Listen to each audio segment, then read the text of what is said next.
Hey, what's going on, guys? The Horror Man back with Franchise Frenzy, Round 10.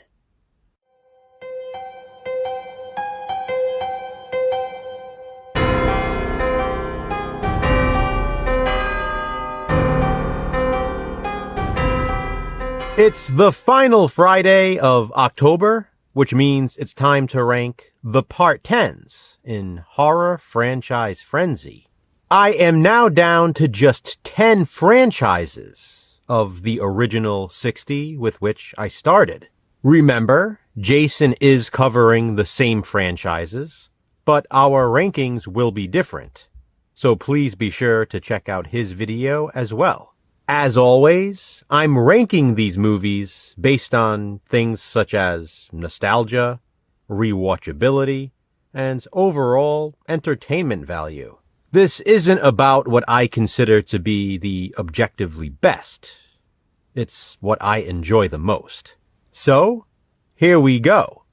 My ranking of the Part 10s in Franchise Frenzy, from least favorite to favorite. In last place, or number 10 in this 10th round, is Camp Blood 8, Revelations.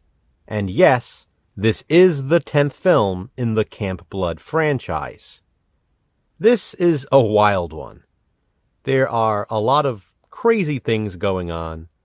There is some good nudity and some questionable nudity, but for the most part, it's what you'd expect from the Camp Blood franchise at this point in the series. Coming in at number 9 is Jason X. The fact of the matter is, I've never been a big fan of this one. It has grown on me over the years, but it's still toward the bottom of my franchise ranking for Friday the 13th. I'm not a big fan of the characters, I don't really like the whole Uber Jason thing, and I just find it too campy. It has some great kills, and there are other things I like, but Jason X comes in second to last in Franchise Frenzy, Round 10. Just above that, at number 8, is Hellraiser Judgment. This is my least favorite Hellraiser film, and I liked it a lot more when it was first released. Over the years, however, unlike Jason X, this one has not grown on me. In fact, I like it a lot less now than I did back then.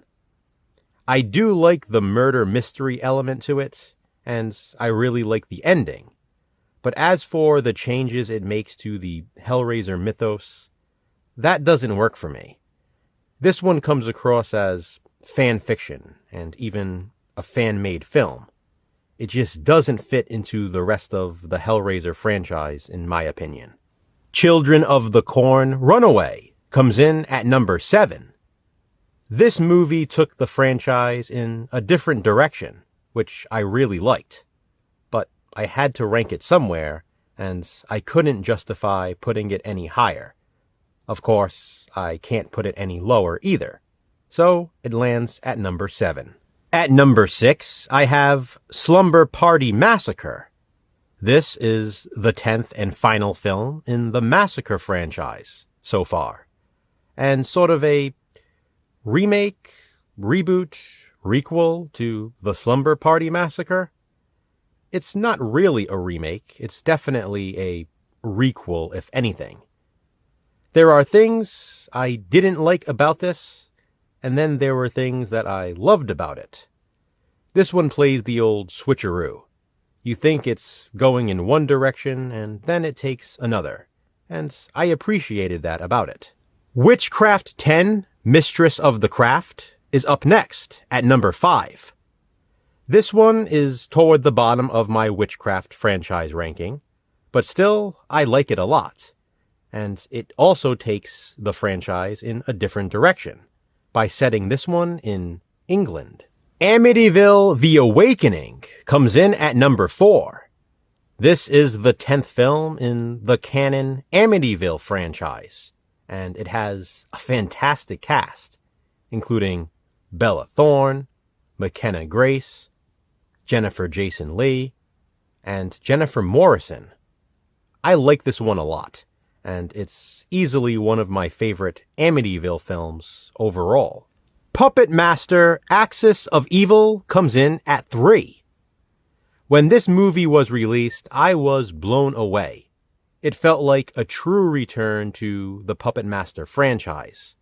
It's a very old-school Puppet Master film, and I love how it directly connects to the original.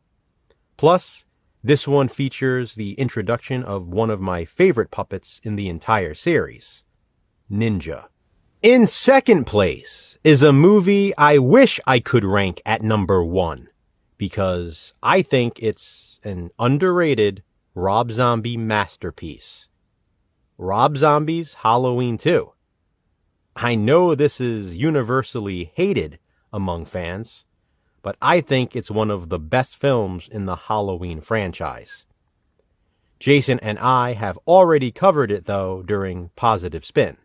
So if you want to hear my in-depth thoughts on it, please be sure to check out that video. Which means my number 1 favorite Part 10 in a horror franchise is Saw X. Again, another masterpiece in my opinion. This is not just my favorite Saw sequel, this is my favorite Saw movie overall. And that mid-credit scene is just the icing on the cake. I cannot wait for Saw 11 next year. So there you have it, my ranking of the Part 10s in Franchise Frenzy. What do you think? Comment below and let me know. Please be sure to check out everyone else participating, and don't forget, we'll be ranking Part 11s on the last Friday of November. Until then, remember, physical media matters. Thanks for watching, guys. Hit that thumbs up and, be kind, subscribe.